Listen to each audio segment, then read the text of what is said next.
Hello everybody and welcome to the Shiny Bees podcast, a podcast for those that like their knitting, yarn and comedy in equally large measures. I'm your host Jo Milmine, and coming up in today's show we have a rundown of knitting news, a rundown of my latest projects and a review of Yokes by Kate Davies. If that's all right.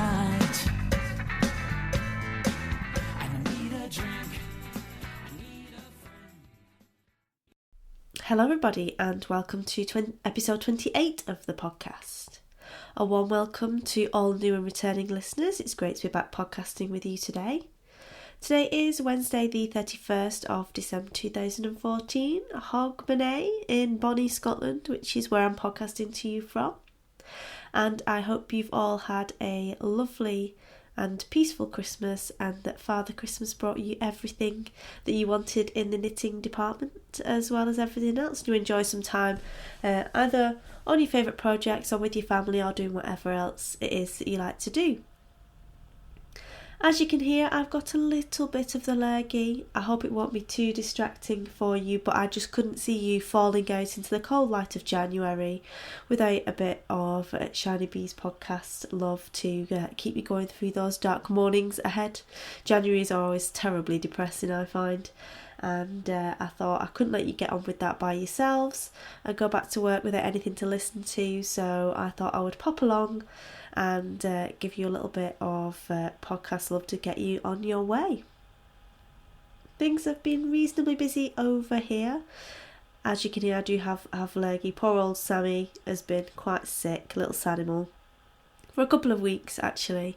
So it's been quite hard work here dealing with the grumpy and sleep deprived child, and therefore sleep deprived rest of the family, particularly me, because the only things that I can sleep through is jet noise and helicopter noise. I don't sleep through any other sound whatsoever, so I was awake a lot of the time.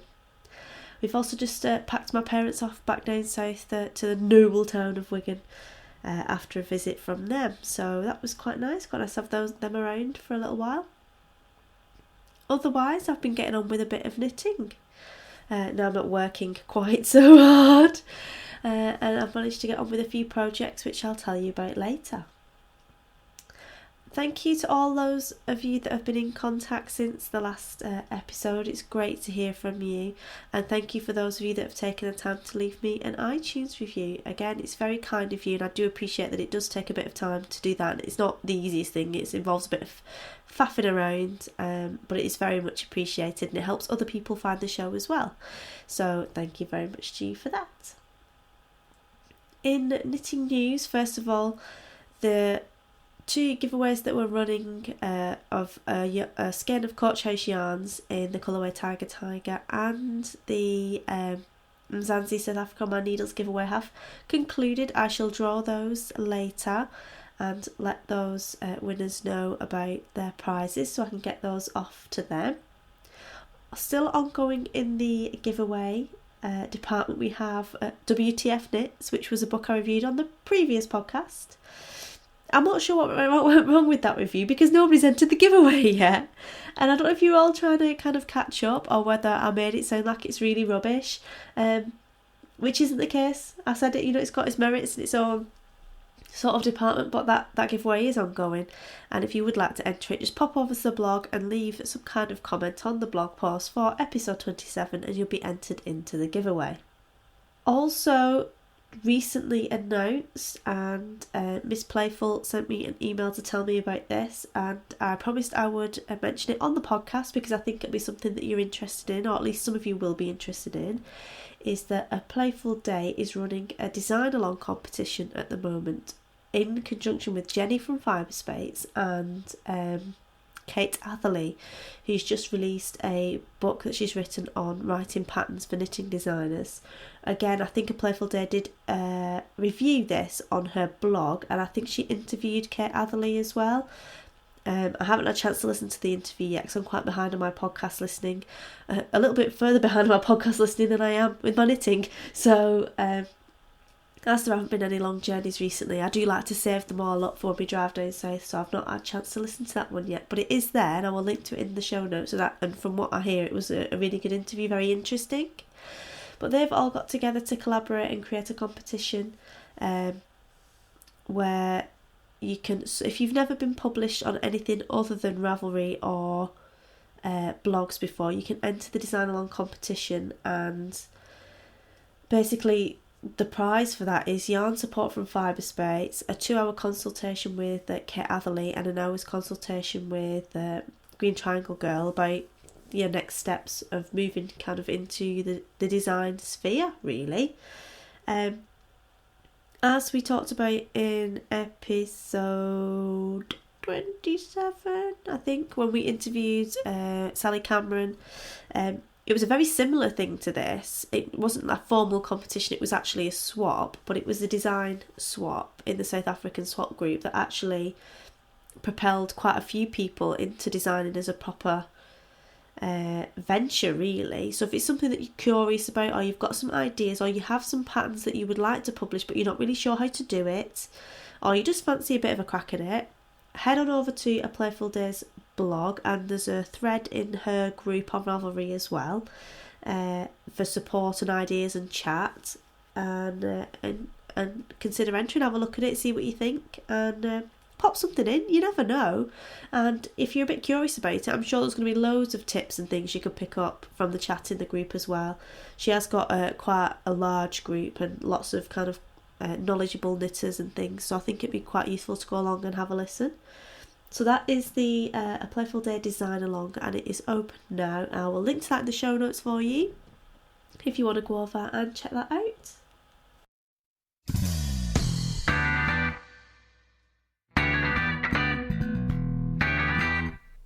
So the Wippin Piccadilly section is a bit of a story of all the greys recently, which is good.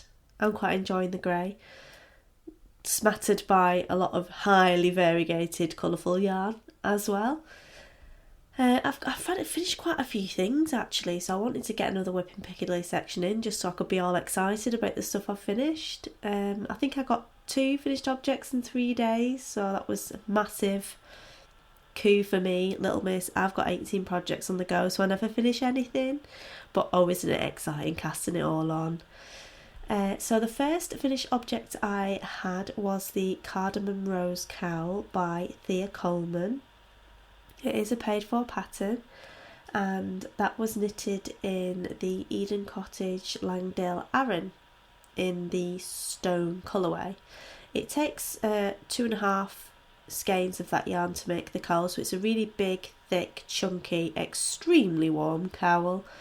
I did put a picture up on Instagram the other day of me on the beach in it when it was absolutely freezing. It was still frost on the beach, on the sand, at like 3:30 in the afternoon. It was very, very cold, apart from my neck, which was very, very warm and terribly stylish. So we went along to the beach to walk the dogs, and I wanted to take some pictures of the knitwear so I could put it on Ravelry, because I've not put any of these on Ravelry yet because I'm a bad Raveller, and it unfortunately was a little bit too dark by the time we got there to actually to take the pictures and put them on and do the kind of projects and the designs justice. So we'll have to take some more pictures of those on a terribly lovely and sunny day in Murray another time. But the pattern itself was very, very simple, very straightforward. It was a 6 row repeat, and really it was only a 3 row repeat because there was 3 different things that you had to do in it. But everyone who's seen it has really liked it. It probably isn't a pattern that I'd have picked out myself initially, because I tend to like things that are a little bit more kind of fancy looking. But everyone that's seen it, my mum loved it, she wanted to take it. I had to kind of like batter on the hands and tell her she couldn't have it. And another lady that I know saw it and absolutely loved it as well. And it's very versatile, dead easy to kind of throw on, especially in winter. Throw on your neck twice, lovely and warm, reasonably quick knit if you concentrate, which I didn't, it's been so busy. Once I actually sat down and put my mind to it, it didn't take very long at all to finish. But I recommend that pattern for if you've got 2.5 skeins of Aran weight yarn lying around. It'd be really good, and it'll match most outfits, to be honest with you, especially in winter. It's ideal to just kind of throw around your neck and off you go, feeling cosy. So that was Cardamom Rose by Thea Colman, and that is quite a new pattern. It was only released at the end of November. So the next thing that I finished was the Hipster Hat, which is a pattern by Tin Can Knits from, I want to say, Pacific Knits. The book, one of the books, I'm sure it's Pacific Knits, but the hat is called Hipster. And that, you'll remember, I was knitting for Mealy in the Blacker Yarns West Country Tweed that I was sent to review. Now, I made a bit of a boo-boo because I don't think the yardages on Ravelry were completely right, so I actually cast on a medium and I should have cast on a small. You can get a small hat out of one ball, but not a medium, as I found out when I got to the crown. And right near the end I did run out of yarn, even after kind of cutting the long tail off the long tail cast on and getting a few more stitches out of that. I was still a little bit short, so what I did was I'd ordered some more yarn from Blacker, and I had some grey 50-50 Jacob and mohair blends that matched quite nicely, so I just finished off the crown in that. So there's a little bit on the crown that looks, I mean, if you had a bobble it would be underneath the bobble, you wouldn't even see it, but he won't wear a pom-pom bobble hat, so it doesn't have a bobble, but it looks fine. It looks like a design feature, like it's meant to be there. And again, that was quite quick. Once I sat down and put my mind to it, it went very, very quickly. Mealy likes the hat. He says it's a little bit itchy, but it hasn't actually been washed and blocked yet. He wanted to put it on right away and wear it all the time, and it has been so cold that he did need a hat. So I'm like, well, you know what, mate, once we washed it and stuff, it will be a lot softer. So I will take some pictures of that and write a blog post, which I did promise you I would do, to let you know how that yarn is sort of wearing out as it goes along. But he likes it, said it's dead warm, and most of the time the wool is over his hair anyway, so it doesn't itch. It's only when it's in his hands he said it's a bit itchy.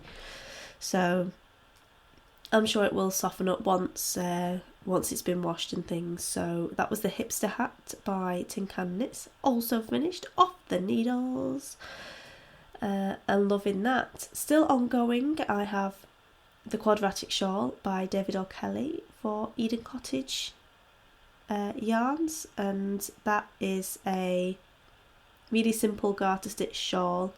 I don't like garter stitch, but I do like this one because it's been knit in the Dye for Yarn Tornado Over London colourway, which was from the very first quarter of the Golden Skein Yarn Club for 2014, and it is a 55% merino, 45% camel singles yarn, and it's got quite a long yardage for 100 grams of fingering weight. I think it's nigh on 600 yards, so I thought I can get away with that, because it would normally use 150 grams for this shawl of an ordinary average yardage kind of fingering weight. I decided to couple that with the self-stripe from the second quarter, which was by Desert Vista Dye Works. It was their Viso base, and it was called the Fruits of Summer, and I had some left over from the Fruity Tooty socks, so I thought I'll use that up. It'll look really good with the grey, and I am probably about 75% of the way through that. It's really easy pattern, dead easy to memorise, perfect for Christmas gatherings and New Year gatherings where you sat around, or if you sat in the pub with your mates and you want something easy to knit, then this would be a good option for that. It gets smaller as you go along, so the further I get towards the end, the quicker it will go, so I would imagine there's actually not that much knitting left to do on that. I think that is a £3 pattern from memory. It is paid for. But it's a brilliant way of just having a play with colour, really, and having a play with skeins that you've got in your stash and any ends, because each of the stripes in the pattern, the contrast stripes, only uses about 5 grams of yarn. It's a good way of using up any scraps you've got lying around. So that is Quadratic by David O'Kelly for Eden Cottage Yarns. Also on the needles, and we talked about it last time, is the Kunye shawl, which is a shawl that's been specifically commissioned and designed for the Golden Skein to celebrate a year of us trading and to say thank you to all our lovely customers.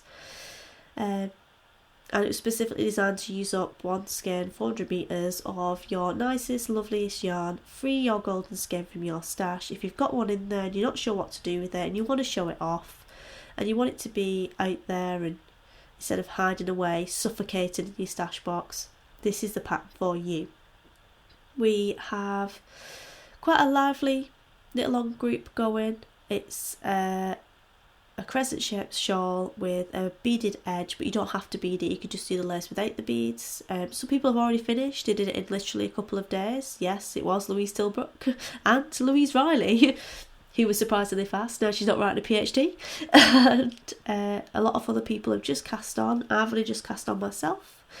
I'm knitting that in 5 Moons Diana 4 ply in the Fool's Gold colourway, which I bought at Yarndale, and we talked about in the Yarndale episode. Not this year, the year before. And it is an actual Golden Skein, it's gold, Fool's Gold, and in no way influenced by having the same name as the Stone Roses track. So I bought some beads from Crystals and Ice down in Cardiff, they're fab. Miyuki triangles, I went for one size bigger on the bead front because, well, I can, and I've just cast it on a couple of days ago, and because you get an increase pretty much every row, it grows really, really quickly, so it's very addictive. Again, ideal pub knitting.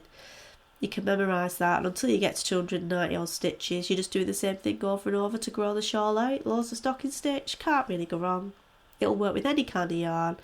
It'll look brilliant with a gradient, look brilliant with a self-stripe, it'll look really good with a variegated, and if you've got just a dead classy semi-solid or a solid, it'll look great with that as well.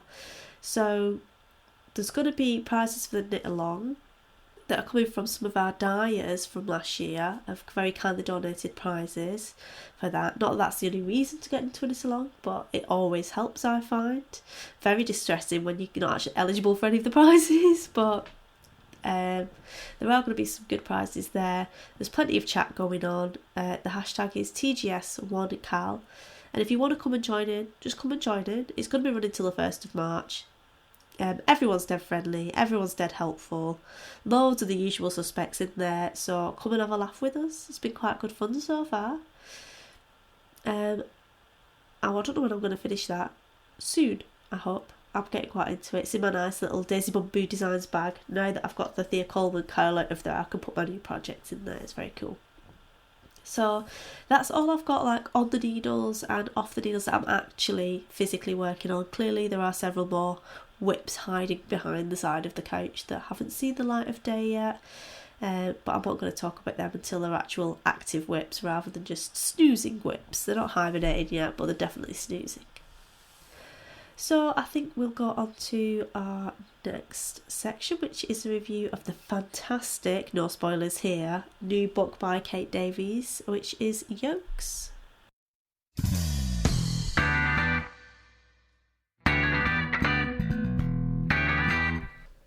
So, few books have excited me quite as much as this one did. Again, in no way nailing any flags, any colours to the mast before we start, but seeing all the previews for this book on various social media and reading the blog posts about them from Kate beforehand meant that pretty much as soon as I heard that Fluff was going to be stocking this book, I was straight on to Leona. Not that she does online shopping yet, but she does do shopping via WhatsApp, so I got straight onto her and pre-ordered a copy of Yokes to buy for myself to put in my knitting library. And it's the first one of Kate's books that I've actually bought in book form, and the title is Yokes, and it is 11 signature designs with stories of the sweater that changed the shape of modern knitting by the lovely Clare Davies. If you're not familiar with Kate Davies herself, you probably are familiar with the owl sweater, which is one of her designs, the one with the little owls all around the yoke. But I would imagine most of you that are listening to this podcast are familiar with Kate Davies. She lives somewhere over near Loch Lomond, I think, and so she's in Scotland, but she's not Scottish. She is originally from the Northwest, so big up the Northwest people. And I've got her book today, and I know a lot of people have got it for Christmas, but a lot of people have been interested in it, so I thought it might be worth just sharing my thoughts on the book, having had chance to have a read through it and drool over some of the patterns. Now, it's not just a pattern book. There are 11 designs in here, and what I really like is for each style of design that she's done, she's also written essays to go with it, which is something she does in a lot of her books. So at the start, the first kind of section is Why Yokes? A versatile garment with a fascinating history and an enduring appeal. So it goes through a lot of details of why she's interested in yokes and some of the background to it. And then what I think is really interesting is she then goes into different types of yokes that come from different countries. So she's got Greenland, Norwegian yokes, she's got the Bohus yoke, Shetland, tree and star, and a lot of background into that. And a little picture of little Louise Scully, her mummy's in there as well. Picture of her mum, it looks like her. I was like, oh yeah, that's definitely your mum. Then she talks about Icelandic yokes, and there's a conversation with Meg Swanson who talks about Elizabeth Zimmerman. And then she goes on to yoke connections as symbols of identity and difference, and the meanings behind different yokes for their wearers. So you've already, before you've even got to the patterns, got 43 pages pretty much of background and further reading, and lots of the story behind the different kinds of yokes, how they originated, why she decided to put them in there.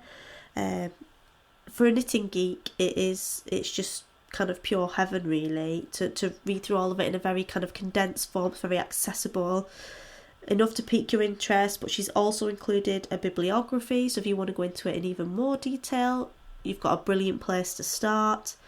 And I'm still working through some of the articles, but they're really interesting, really well written. She's got a really sort of concise and engaging writing style, which means that you just want to carry on hearing the story. On to the designs. They're really nice. The first one is a poncho called Jerkle. I think it's Jerkle. It's one of those O's with the little dots on top, and I'm always awful at pronouncing anything remotely like that, which is, like I said, a little poncho with a zigzag yoke around the top. Looks very cosy. Then it goes on to epistrophe, and she's just released a hat as well with this pattern on it. It's kind of like a diamond shaped pattern that goes around the top of the yoke, and it's a long sleeved cardigan. Then you've got the Keith Moon, which is quite a 60s designed mod inspired boat neck sweater with 2 stripes of contrasting colour, blue and red, which I know has been very popular. A lot of people have said they want to knit that one. I don't think I would knit that one because I'm so short, it just wouldn't work around my neck, because I've got quite a short neck as well. I'd look like I was being beheaded, but I think she's quite tall because it suits her. It looks really nice. Then there is Fintry, which is a patterned textured yoke for a cardigan that looks really wearable, and you could do in any kind of yarn and it would work in most outfits. Then you've got Buchanan, which is dead pretty. She's got a little matching kilt on as well, the same colours, and that is again a really kind of tall and thin patterned yoke. That goes around a lot more of the shoulders than you may be used to seeing. Then there is Esther Soliha, again, which is another sweater that has got the patterned yoke on it. Foxglove is a cardigan with a foxglove yoke that goes around the top. Then you have one of my favourites, Cockatoo Bray, which is the one off the cover of the book, and that is the Shetland Star and Tree patterned one. And I thought that the articles that went along with that talk about the rise in kind of Shetland knitting and how it expanded to do with the oil boom, and how they kind of got around it by sort of machine knitting part of it and hand knitting part of it, so you had like products to get out, was really interesting. Then you have a really pretty sweater called Bluebells with a bluebell design around the neck, around the waist, around the cuffs of your sleeve. Then you have my absolute favourite, and the reason why I bought the book, which is Frost at Midnight, and this is a lace weight cardigan with a V-neck, and round the yoke is a beaded tree motif that's repeated around the yoke, that's really pretty and delicate looking, and it's just beautiful. And I saw it and I was like, right, I'm buying that book because I like that pattern so much that I need to have the book, frankly. So that was my absolute favourite from the book. It only has a couple of buttons at the top by the yoke, and I think I will probably put buttons all the way down, but really, really pretty garment that, and really interesting to see beads used in a yoke. It's not really something I've seen that often before, and something I think that I will definitely have a try at, particularly after the Kunye knit along where we've been doing some beading. My head will be in the bead game, so I think I will put that on my list for next year. And then we have Westering Home, which is a really warm looking cabled, textured long cardigan. So you've got quite a range of designs there, and what I would say is she also gives quite good notes to adjust the patterns to suit your own shape. Some of the patterns won't suit everyone. For instance, I think I wouldn't suit me would be the Keith Moon and probably the Westering Home, because it's quite a large garment and it's so thick and cosy that I think you probably need to be a little bit taller to carry it off. There might be a way that you could adjust it and maybe do it in a lighter weight yarn to suit someone as small as me. I'm only 5'3", so a lot of things don't suit me because I'm so little. But I think the book itself, it is definitely one of those books that's going to become a classic, and one of those ones that you're going to need on your shelf, really. There are lots of notes on techniques in the background, as in the back of the book as well, to accompany the patterns. I wouldn't say it was for total beginners, but then I guess what colour work really is. There is definitely a level of assumed knowledge there. However, a lot of the things that are mentioned you could easily go and look up, and you probably would go and look up anyway. I know I certainly would go and look up on YouTube and find a video for it, because I don't really get on very well with drawn diagrams of patterns. But just to wrap up, I will read the blurb off the back of the book for you, and it says, in this exciting new book, writer and designer Clare Devine unravels the tale of one of the 20th century's most distinctive sweater styles, the circular yoke. From Shetland and Iceland to Canada and Sweden, Kate's essays and conversations take you on a journey around the North Atlantic, exploring the yoke's intriguing and often surprising regional narratives. A garment with unexpected national and political resonances, an important marker of personal and cultural identity, a fashionable barometer of trends and technical transformations from the 1920s to today, yokes have connected the lives and livelihoods of many different women. In this book, you'll hear the voices of those women, from designers to artists, from knitters to entrepreneurs. You'll read about Elizabeth Zimmerman's seamless innovations, learn more of Kirsten Olsen's knitterly aesthetics, and discover the fascinating influence of the Greenlandic Nulabut. The essays and conversations are accompanied by a collection of 11 signature yoke patterns, featuring a wide range of design elements from colourwork and cables to beads and texture. Kate has created a yoke for every knitter. So take up your needles, open up this book and discover the story of the sweater that changed the shape of modern knitting. I would agree with that. As I said before, I think there is something for everyone in this, and I think the other thing that is quite good is she's created some really beautiful classic designs, like the one on the front with the Shetland star and the trees. But there's also a lot of ways you could play with colour within these yourselves, and if the colours don't really suit you, you could swap them in, swap them out, and really kind of take these designs and make them your own. And I think it would also be a good way to kind of get your confidence up, really, with, you know, stranded knitting and trying a few different techniques that maybe you wouldn't necessarily try, because the finished garments are so pretty and the patterns are really well written, very clear, very easy to follow, and although the techniques within them maybe aren't the easiest, especially for the beginner knitter, I think there's definitely at least going to be enough people knitting them that you'll be able to get quite a bit of help if you need it. The book retails at $19.99 and it is available from Kate herself as well as a number of different knitting shops and outlets around the UK. As I say, I got mine from Fluff. It came in a lovely padded envelope addressed to Mrs. Shiny Bees, which I'm sure amused the postman no end. And I got some little candy canes in there as well. It was brilliant. So that is my review of Kate Davies Knits Yokes, which is available now, priced $19.99.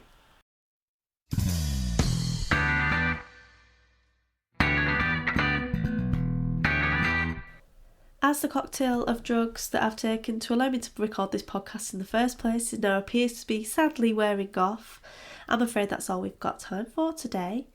But I wish to say thank you very much for listening, and I hope you all have a happy Hogmanay. And for those of you that already have fallen into the cold light of day in the east of the world and are already in January, I hope you enjoyed your New Year's celebration. Thank you very much for your support and listening throughout the whole of this year. I hope you'll continue to join us through 2015, where we've got lots of big exciting plans, knit-alongs, you name it. We're furiously working on that at the moment to take Shiny Bees up to the next knitting level in 2015. It is the year of the sheep, so it would be remiss of us not to, and I hope to a lot of you will be joining us then. Hope to see you all again very soon. Happy crafting, and speak to you on the other side.